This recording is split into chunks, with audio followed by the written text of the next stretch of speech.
Hello, everybody, and welcome to another episode of Hoops and Helmets. I'm your co host today, Carson Williams, along with my other co host, Aaron Schneider. Aaron, how are you doing today? Well, Carson, I'm a little tired, but I'm still happy to do the show. Hoops and It's, Helmets don't stop oh, when you're yeah. tired, Aaron. It does not know. We go for it anyway. We're kind of in a dead season right now. NCAA tournament just ended, and on Monday we'll have a show reacting to that. But we still got to talk some football. And one of the things that we haven't talked about yet that has kind of just taken over college football is Bill Belichick, Aaron. Uh, he is now the head coach at UNC after a drama-filled hiring that included Mac Brown, who was a former UNC coach, and some squabbles between him and the athletic administration and politicians. Marco Rubio was there, Tom Tillis was in there, but we don't really care about that. At least I don't, and I'm pretty sure you don't either, Aaron. We just want to talk the football. Not at So, all. not right. We're not worried about any of that. So, Aaron, let's just talk about the football aspect of this. How long do you actually expect Bill Belichick to stay with the Tar Heels? I don't think he's going to be there long. I think he signed a 3-year contract, if I remember correctly, and he still has a buyout in that deal. I think it's a miracle if we see him for more than like one season. In all honesty, this feels like he's trying to leverage this into a potential shot in the NFL again, and also a way for Steve, his son, to have like an option to become a head coach because more than likely Steve Belichick is the heir apparent at UNC. But Carson, if we see Belichick finish out his contract, I think that would be an absolute miracle. I'm saying 2 years at most. Realistically, if UNC has a good season, I think Belichick is out the door. It's a very odd situation because, like you said, I completely agree with you. I think anything more than one season would be an absolute miracle, and UNC fans should just be thanking the gods, the football gods, that he would stay. But he's also like put a lot of work into this. I was reading up on ESPN, and apparently he had like a 400-page manifesto of how to run the Mhm. organization. Um, and but then, like you said, he's got that buyout, and he also told them like that his son Steve was kind of like the head coach in waiting. Like they kind of made them he kind of made them agree to that. If that's going to stick or not, we don't know. But Aaron, assuming that he is just in Chapel Hill for 1 year, what do you think is going to happen? Like, what do you think their ceiling and their floor is um, in year one?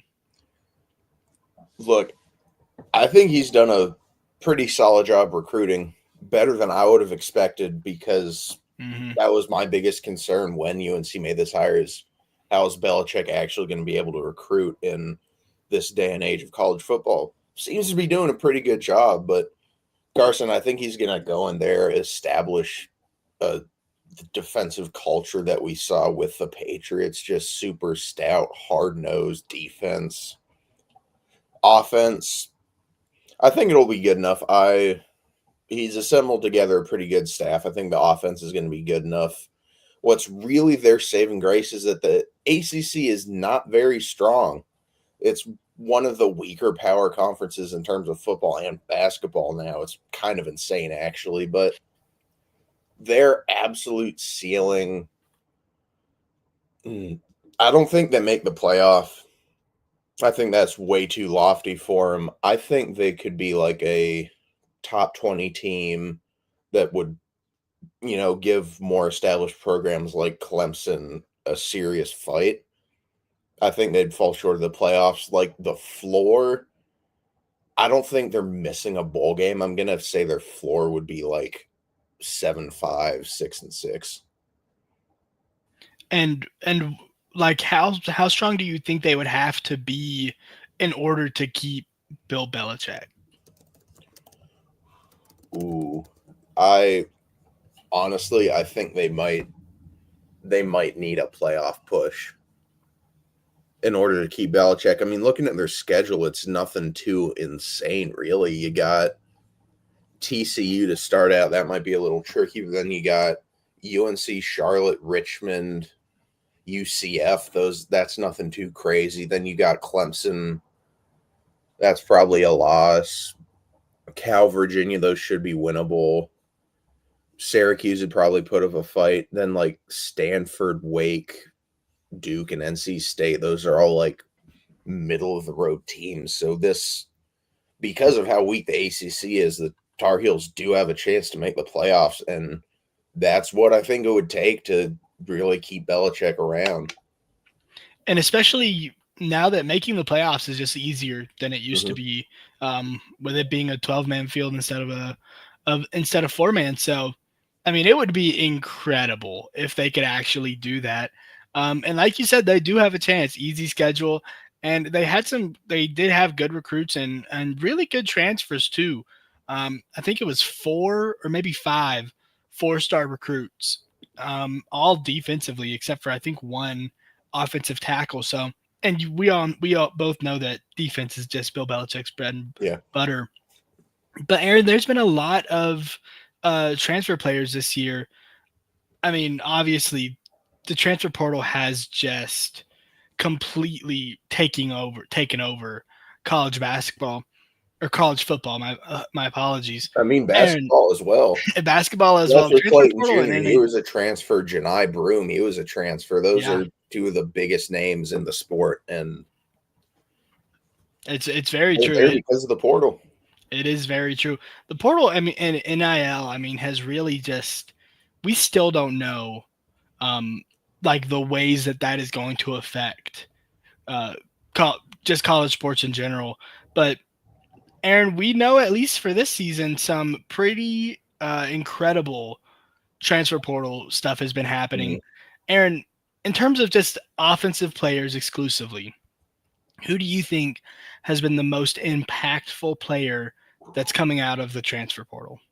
This is tricky because there are a lot of guys that I think are going to come in from day one and be serious contributors. So I just picked 5 guys that I think are going to have massive roles for some programs that have been struggling a little bit as of late that are trying to get back up to relevancy on a national scale, and also teams that are trying to retool and make another deep playoff run. But Carson, to kick it off, I'm going to go with Eric Singleton Jr., a wide receiver transferring from Georgia Tech to Auburn.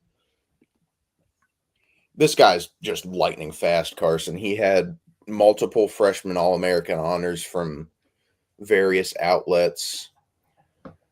Yes, he lost some time due to an illness, but the guy's just been productive in his time there at a Georgia Tech team that just has not been very good. He's got great leaping ability for jump balls. His route running is super crisp. He's great at changing tempo and faking out DBs with his hands and his head. His hands are great. Run after catch. I mean, the guy has elite straight line speed, and he maintains that throughout as well. And look, that speed comes from his track background. He's able to maintain his speed through his routes. Lightning fast. Knocks on him are he's a little undersized. He's only 5'10" or 5'11", 190 pounds. But Carson, like we've said before, guys never measure up at what they're actually listed at. So guy's probably 5'10", 185, estimated 4'3", 440. Like I said, lightning speed. But because of that frame, his play strength is not great. He can tend to have some concentration drops, and he is not the best against press coverage. But I think he's going to go into Auburn with Jackson Arnold, another transfer player who's going to be massive, but we just don't have time to talk about Carson. We could spend hours and hours just talking about transfers on the offensive Mm-hmm. side of the ball. But I think Eric Singleton Jr. is going to be a really, really big piece for Auburn to try to get back to some sense of national relevancy that we really haven't seen from their football team in quite some time now. Yeah, I think that's a really good shout. Um, I'm a little surprised that you didn't say Carson Beck, to be honest, Man, but look, Eric I'm Singleton just, Jr. huh? Go ahead. Sorry. Look, it was hard to pick and choose who to talk about. This is in no particular order, too. These are just five guys who I think are going to be significant contributors. And Carson, I'm also not that big on Carson Beck. Yes, he's going to a weaker conference in the ACC, but I'm just not all that high on him. I think he'll do all right, but I kind of agree with you. I can't lie. I he think he just was a bit doesn't. of a Georgia merchant, you know. Yeah. But Eric Singleton Jr. is a great shout. He was a fourth rated player in the entire transfer portal, number one rated wide receiver, and like you said, a 4.3 4.40. That is game break, especially in college. Like if you're that fast, your frame doesn't matter as much. So I think that's a good shout. Um, Aaron, who do you have next for us? Next up is going to be Justice Haynes transferring from Alabama to Michigan. Yes, he did not see very many carries in his time at Alabama, but with what few touches he did have, he was incredibly productive with them. Just trying to pull up his stats right here. Yeah, he on 79 carries, he had 448 rushing yards, 7 touchdowns. That is 5.7 yards per rushing attempt. So Mm. you take him on a Michigan offense that is run heavy. They love to run the ball up in Ann Arbor. That guy is going to thrive there. This might be one of the best fits in all of college football. Explosive running back, can be a threat receiving as well. Go into a team that just runs the ball down your throat. Doesn't matter who you are. They're going to run the ball and you're going to have to stop them. Look at what they did to Ohio State. Everybody, myself included, thought Ohio State was going to destroy that team. Michigan was able to stop the run, and they were able to effectively run the ball as well to get a win over the eventual national champion winning Buckeyes. But Haynes is incredibly quick. He's got great burst. Like I said before, he has reliable hands. He's got good size at 5'11", 210 pounds. And look, he's also willing to contribute on special teams. And I think that kind of just speaks to his mentality in general and that he just loves football. And you need guys who love football. Knocks on him are his technique and pass protection isn't that great, and his top end speed isn't elite necessarily. He starts to taper off a bit, and an unknown is we don't know what his ball security is going to be like because he's had so few touches. So it'll be interesting to see what it looks like when he gets more carries, and hopefully he can hold on to the ball. Did you say did you say 5 point something yards per carry? Yes. 5.7 yards per carry this past season on 5.7. 79 carries. Yeah. Holy cow, that is Incredibly insane. productive. Yeah, that and especially you put him behind that. I mean, a good Michigan O line. That's kind of that is actually I am really deadly. I was looking at him, not super, and I get all my numbers from 247 Sports. I love them. He was 44th, the 44th rated player in the transfer portal, but the number one running back. I get the feeling that running backs are just still kind of just underappreciated. very devalued in Yeah. college and the NFL. Hmm. Well, Aaron, who do you got next? Up next is John Mateer coming from Washington State to Oklahoma, another team that is trying to get back to relevancy on the national scale. Carson, as a passer last season, Mateer completed just short of 65% of his passes. He had over 3,100 passing yards, 29 touchdowns, and 7 interceptions. So, like, pretty solid passing stats there. But what really makes this guy a super interesting transfer player is his ability as a rusher. He had 826 rushing yards and 15 rushing touchdowns last season, Carson, as a Oh, quarterback. That wow. is insane stuff. And the guy's got a good arm, too. He's got good arm strength. knocks on him are if you force him to scramble to the left, he's going to force the ball downfield, make questionable decisions, and he can tend to bail on a pocket too quickly. But Oklahoma needs a quarterback. Jackson Arnold did not pan out there. Mateer is a phenomenal dual threat player who could definitely give some teams serious issues. And I like Oklahoma as a potential sneaky pick to get into the playoff this year, Carson. Ooh, I like that, Aaron. I like that pick. And you said it. He is just a really good dual threat. Like you said, he was the number 5 rated player in the transfer portal, number 2 quarterback, just behind Carson Beck, who we both agree is a little bit overrated. Um, but dual threat running backs in college football specifically, I mean, we're seeing them take over everywhere, but in college football specifically, it's like they just have nobody's kind of figured out how to stop them. Just like Gorilla Toes says there, uh, rushing QBs are just a problem in college in general. Um, maybe Bill Belichick will figure out how to stop them, and he'll be the blueprint for college football. We don't know. Um, Aaron, I know you said you got 5 guys, and what are we on 3 now? So That who's your was fourth guy? number 3. So who's your 4th guy? Fourth guy, it is going to be Max Clare from tight end from Purdue going to Ohio State.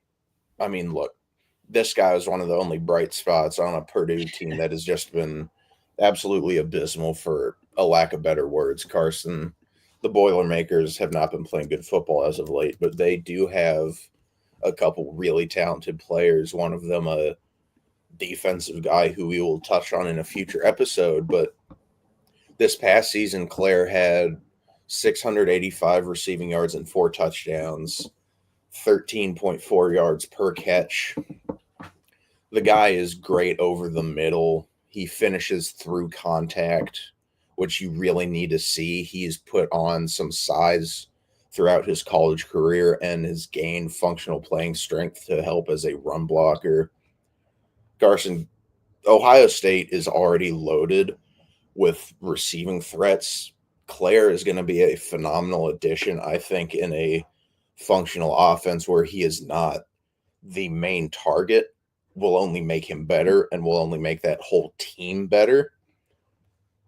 Ohio State is set at wide receiver. You got Jeremiah Smith. You got Carnell Tate.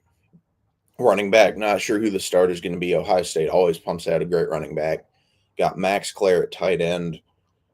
It's going to be a really, really tough choice to not put Ohio State as a potential national championship favorite again. Wow. So you got Quarterback real. is the big question, but I think adding a big tight end like Claire is just the icing on the cake for an offense that is already insane.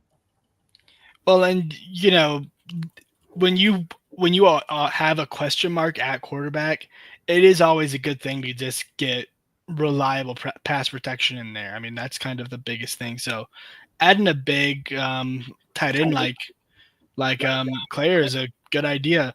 Aaron, what did you say his weaknesses were? I'm sorry, I'm not sure if I missed those or. Um, honestly, Carson, I didn't have enough time to get through a whole lot of notes. I was just able to focus on what he was doing well. Work's been a little hectic. It's going to be a rough couple weeks, but hopefully come summertime I will be able to do more effective deep dives. No, you are all good. But I mean, look, I've looked into him a little bit too, and some guys sometimes you just have those guys who don't really have a lot of weaknesses. And like you said, he's a big guy. He's added on some weight, so I mean, who knows? He might just be the next phenom. That is Aaron, entirely possible. He's in a great position to do that. absolutely. Aaron, you said you got one more guy, and I have a feeling I know who it's going to be. Do you want to go ahead and reveal that? Yeah, it's Isaiah World, offensive tackle out of Nevada, transferring to Oregon. Oregon, Josh Connerly Jr., he's gone, so they have a need at tackle, and Isaiah World is an experienced starter at the college level. 3 years at Nevada. 6'8", Carson, 310 pounds, so he is not too heavy. He's got the perfect build, super long arms. I mean, you're 6'8". How are you not going to have insanely long arms? Right.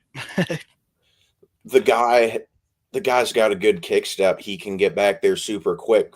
And what Nevada did that was super interesting and is maybe a slight concern going to Oregon, they were heavy on design QB runs and quick fire RPOs. So World was not required to like kick step all the way back. It was just a quick set, hit the guy. So he got used to doing that. So it'll be interesting to see when he goes to Oregon, how is he gonna handle the speed rushers in the Big Ten? Because Carson, the Big Ten has some really, really good defensive line talent. They have for a Mhm. while now.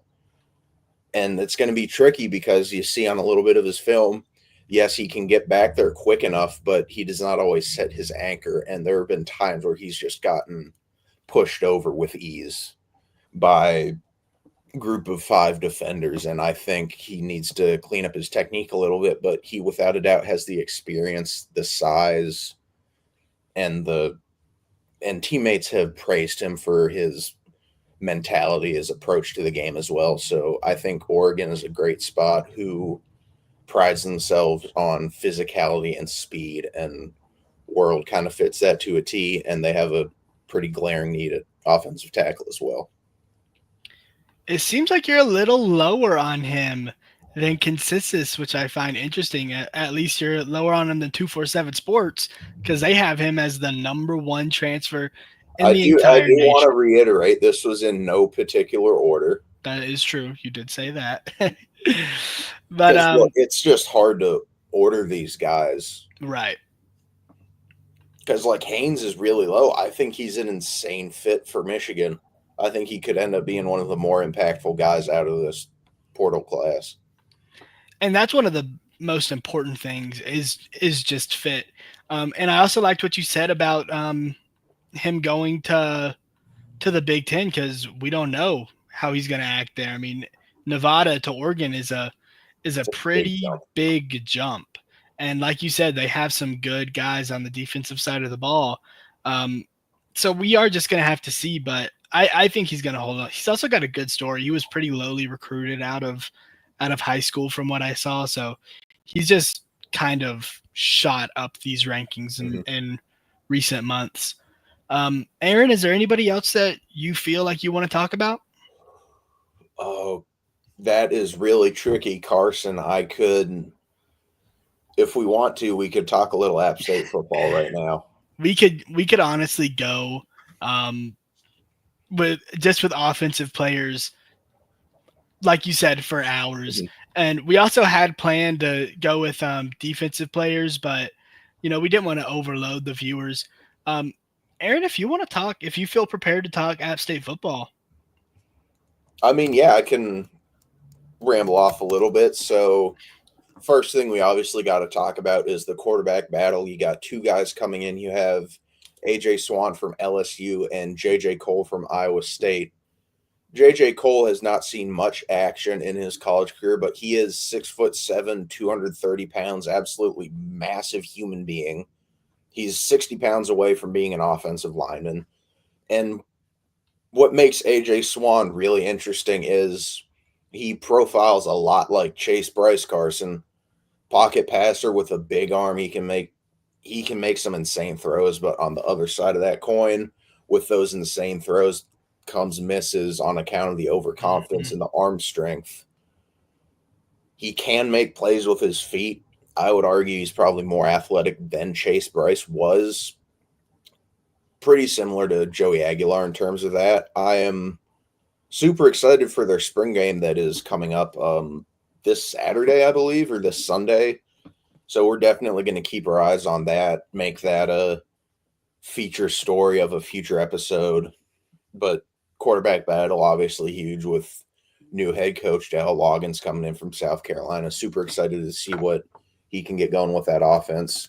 And also, we got to talk about running back. App State has had a absolute stable of running backs for the last few years. They have Mm-hmm. 3 guys at any given time that can start and put up serious numbers. One guy I am super excited about is Khalifa Keith out of Tennessee. Coach Loggins has been getting a lot of SEC transfer guys in. Keith is one of them. He's 6'1", 239 pounds. That's a big running back. Very limited touches at Tennessee. Only 21 carries, 100 yards, and 1 touchdown. That's still 4.8 yards per carry at the SEC level against some of the best defenses in the game. So I am super excited to see how he can hold up against Sunbelt defenses and how he'll pair with Kanye Roberts, who is the presumed starter going into this season. And Aaron, I want to talk about the new head coach, Dowell Loggins. He's got a pretty impressive track record. He was the offensive coordinator for the Tennessee Titans, for the Chicago Bears, for the Miami Dolphins, and for the New York Jets. Those obviously haven't been the best offenses in the NFL, but they're still NFL offenses. How big do you think this head coaching job is for App State? I mean, I think this is a great hire. I really like it. I think Loggins did great work with Lenore Sellers at South Carolina this past season. South Carolina was playing some really good football down the stretch. They were going toe-to-toe with some great teams, and I think they're going to be a great team to watch this season as well in a super tough conference. Carson, I'm super excited to see what happens here. Like you said, this guy has a lot of experience. He had South Carolina playing some great offense last year, and I have hope. I think this might actually be a nice change of pace. They brought in someone from the outside, not somebody who had been on staff already, like they did with Sean Clark when he was hired in 2019, I believe. So I'm glad they didn't do that. They needed to go outside hire, and they did it. I was, of course, a little disappointed that they couldn't find some rich alumni to help throw stupid money at Steve Wilkes, Yeah. get him to be head coach, but still incredibly excited. I think this offense is going to look a lot better, and it really needs to, because it's kind of been, I don't know, last season at least, it was a little inept. The running game couldn't work, and Aguilar regressed as a passer as well. He had a great first season as a starter, and last year it felt like they just lost all momentum that they had at any point in the season before. And not even for lack of talent either. I was a Sean Clark hater avidly. I've been waiting. Oh, yeah. I've been praying on his downfall. I'm so glad it finally came. Bill Belichick was right there, Aaron. He was right there. No. Good Lord. How insane would that be, though? That would be Well, that would have been ridiculous. That would have been. But Aaron, if you don't have anything more to talk about, I think that has been our show today. Thank you everybody for watching. These comments just flooded in. You got Chris DeLuca, Gorilla Toes, Shelby, Ramel. Thank you everybody for watching. We will be back on Monday to talk some national championship recap. And that probably won't be the whole show. We're going to find something else to talk about. Don't worry, guys. And then next week, I believe we'll do our defensive player ranking or defensive transfer portal rankings and probably some NFL draft. So thank you, everybody, for watching. And we will see you next time. Bye.